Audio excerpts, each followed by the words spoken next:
Politics में main लड़ाई किस बात की? संविधान को बचाने की। नहीं तो संविधान को बचाने के लिए आरएसएस संविधान पर आक्रमण कर रही है और कांग्रेस संविधान को बचाने की कोशिश कर रही है। If we are protecting one book, which book are they protecting? Manusmriti. So they are protecting Manusmriti, we are protecting Constitution, right?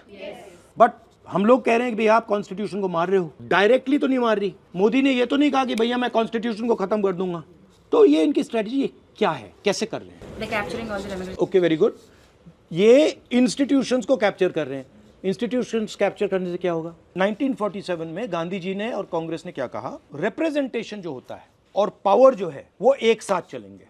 ठीक है, मतलब अगर आप एमएलए बने, रिप्रेजेंटेटिव चुने गए, तो आपको पावर दी जाएगी। ये कॉन्स्टिट्यूशन में कहा गया है और ये कांग्रेस ने हमेशा किया है। अब बीजेपी ने नया कॉन्सेप्ट निकाला है। ये पहले सिस्टम था, रिप्रेजेंटेशन और पावर एक साथ। अब इन्होंने ये कर दिया, पावर इस साइड कर दी, रिप्रेजेंटेशन इस साइड कर दी। ये कह रहे हैं कि भैया देखो, दलित हो, आदिवासी हो, पिछड़े वर्ग के हो, तुम लोकसभा विधानसभा में जितना आना चाहते हो आ जाओ, हम बैठा देंगे तुम्हें, मगर विधानसभा में, लोकसभा में पावर नहीं होगी। पावर कम इधर ले जाएंगे। तो 90% हिंदुस्तान क्या सोच रहा है? बड़ा खुश है कि भैया देखो, हमें लोकसभा में टिकट दे दी, हमें विधानसभा में टिकट दे दी, हमें पंचायतों में टिकट दे दी।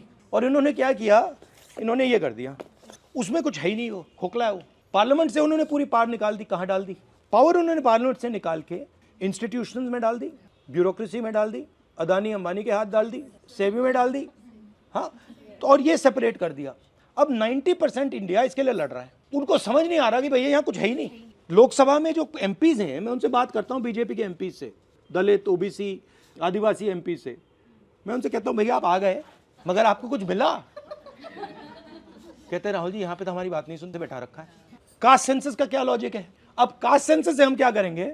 हम पूरे देश को दिखा देंगे भैया इसमें कोई पार है ही नहीं, पार यहाँ है। और फिर 90% को पता लगेगा कि यार ये तो हमारा बेवकूफ बना दिया, इसमें तो पार है ही नहीं, पार उधर है, चलो उधर चलो। आपने मुझे पहले कहा कि देखिए हम पावर में पार्टिसिपेट करना चाहते, और आपने मुझे कहा कि देखिए हम रिप्रेजेंटेशन के थ्रू पावर में पार्टिसिपेट करना चाहते हैं। और मैं आपसे कह रहा हूं कि जितनी रिप्रेजेंटेशन लेनी है ले लो। कुछ नहीं मिलेगा। मैं मतलब लोकसभा में एमपी बैठा हूं, मतलब जब वो माइक ऑफ करना चाहते हैं ऑफ कर देते हैं, राइट? ये हिंदुस्तान की हिस्ट्री में पहली बार हुआ है। 1947 के बाद ये पहली बार हुआ है। 90% को हटा दिया, ब्यूरोक्रेसी में तो आपको हटा दिया, कॉर्पोरेट इंडिया में कोई नहीं है, जुडिशरी में कोई नहीं है, पावर सिस्टम में 9%, 10% लोग चला रहे हैं, और 90% को इन्होंने कहा भैया तुम जाके रिप्रेजेंटेशन करो, और उसमें कुछ है ही नहीं।